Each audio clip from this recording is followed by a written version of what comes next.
They told me it would take 40 minutes. Bring nothing, expect nothing, answer honestly. The last part underlined twice in the briefing packet, as if honesty were the hard part.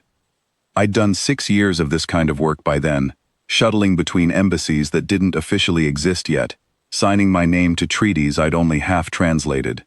So when the summons came to board the Velmara verification vessel, I packed a spare shirt and my reading glasses and treated it like every other rubber stamp session I'd sat through. A formality, a box to check before some larger machine kept turning. The machine, it turned out, was named the Composite, and it was already turning when I arrived. The assessor who met me at the airlock introduced herself as Vantor Ash, first certifier of the Composite project, and walked me through it without much ceremony. For 31 years, the assembly had been listening. Every broadcast signal Earth had ever leaked into the dark, every satellite handshake, every scrap of wireless chatter humanity hadn't bothered to encrypt, because it hadn't occurred to us that anyone was far enough away to care. Billions of data points.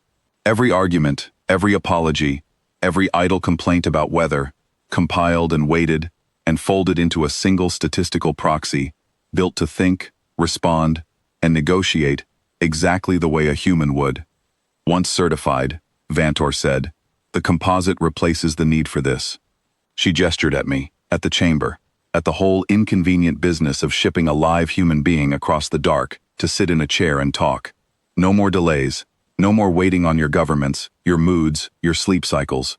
One stable proxy, permanently available, permanently consistent.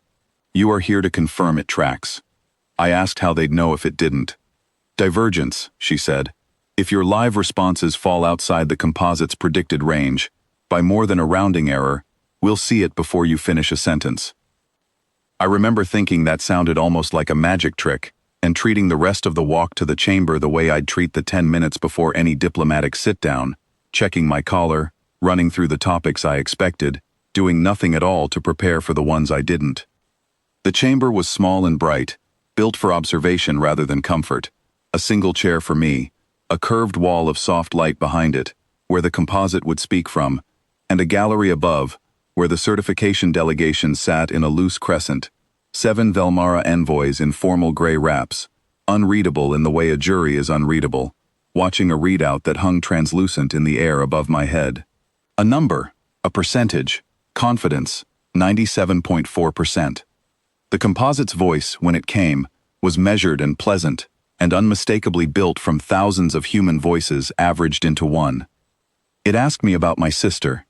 It knew her name, Elise, and the fact that we hadn't spoken in 4 months, drawn, I assumed, from some cheerful text she'd once sent into the void about a family holiday I'd skipped. It asked why I'd missed it. I told it the truth, work, mostly, and a little cowardice I hadn't examined until just then, out loud, in front of 7 strangers, and a machine wearing my species like a coat. The number above me held at 97.4, then ticked to 97.6. A good sign, apparently. My honesty was tracking. It asked me what I would do if the assembly offered me, personally, a permanent seat off Earth. Comfort, standing, a name in their histories, in exchange for recommending the Composite certification today. I said I'd take the offer under advisement and recommend certification only if I believed it, which I didn't yet. The number dropped. Not much. 96.9. Vantor Ash, in the gallery, leaned forward. It asked me, a few questions later, to describe the worst decision I'd ever made in a negotiation. I gave it the real one, a border concession I'd talked a delegation into 3 years back, one I still woke up second-guessing at 4 in the morning. The Composite responded with a phrase I recognized instantly, lifted almost verbatim from something I'd written in a private message to a colleague the week after it happened. It was using my own words to test whether I'd repeat them the same way now that I was older and, I like to think, slightly less of a fool. I didn't repeat them. I told it the concession had been necessary and wrong at the same time, and that I'd made my peace with holding both of those at once. The Composite paused, an actual pause, a half-second of dead air that a machine assembled from human speech patterns had apparently learned to perform, because humans pause too, and then it asked a follow-up that hadn't been in its earlier line of questioning at all. It had noticed the contradiction and built a new branch to explore it. That, I think, was the first moment I understood this wasn't a script being read at me. It kept going like that for the better part of an hour, the composite reaching into 31 years of harvested static to build its next question, and me answering not from any script, but from whatever I actually thought in the 3 or 4 seconds I had to think it. I noticed, somewhere around the 20th question, that I'd started doing something without deciding to. Watching the composite's phrasing shift after each of my answers, noticing which of its assumptions I'd just quietly corrected, and adjusting my next answer not to game it, but because I now understood, slightly better than a minute ago, what kind of thing I was talking to. It was a small, ordinary act. I do it in every negotiation I've ever sat in.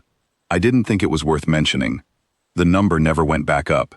By the 40th minute, it had drifted to 88%, and Vantor Ash had stopped watching me and started watching the readout, the way you watch a gauge on something that shouldn't be losing pressure. Recalibrating, the composite said, mid-sentence, which I understood later was not supposed to happen live, in front of the delegation, on a session meant to be routine. Vantor called the recess herself. I sat in an anteroom, while the gallery argued in a dialect fast enough that the translation strip on the wall gave up halfway through and just displayed the word divergent, over and over, until someone shut it off.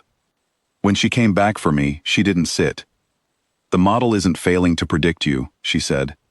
"It predicted you correctly for the first 6 minutes. Then you started predicting it." I told her I hadn't done anything. I just answered. "You updated your model of the composite in real time, using my own delegation's reactions as data, and adjusted your responses accordingly, inside a single conversation, with no record to consult, no 31 years of archive behind you. The composite required 3 decades of collected human behavior to reach 97% confidence about one man. You required 6 minutes to start reaching 97% confidence about it." She said it flatly, the way you'd read a fault report. "It is not that you are unpredictable. It is that you are also doing what we built the composite to do. Except you do it live, from nothing, every time. And it can only do it once, from everything." I asked what that meant for certification. "It means the composite is a photograph," she said, "and you are the thing that keeps moving. We can certify a photograph. We cannot certify the man who won't hold still for one." Behind her, through the chamber's viewport, I could see the crescent of envoys still seated, still staring at a number that had stopped being a percentage, and started being, I think, a kind of confession. I asked her, plainly, whether the composite could simply be retrained on the new data, my 6 minutes, folded into the other 31 years, the model corrected and reissued. She was quiet long enough that I understood the answer before she gave it. "It would be current for exactly as long as it took the next human to say something it hadn't accounted for," she said. "Which is to say, current for no time at all. We do not have 31 years to spend recalibrating between every sentence. You do. You spend it automatically, without noticing, every time you speak to someone you don't fully understand yet. We built a machine to hold still and call it humanity. We forgot that the thing it was modeling has never once held still. The composite was never launched. I learned later that the assembly shelved the whole project rather than announce its failure outright, filing it instead under a designation that translated, roughly, to instrument, superseded by subject. In its place, they quietly opened a standing seat for a rotating human envoy, permanent, expensive, diplomatically inconvenient in every way the composite had been built to eliminate, and utterly necessary in exactly the way no one aboard that ship had wanted to admit going in. Vantor Ash sent one message to my office before the ship broke transit. No greeting, no signature, just a single line that the translation strip rendered without polish, the way it renders everything. "We built a mirror of your species, out of every word it ever said." It took one live one to show us the mirror was already 30 seconds behind. I didn't disagree.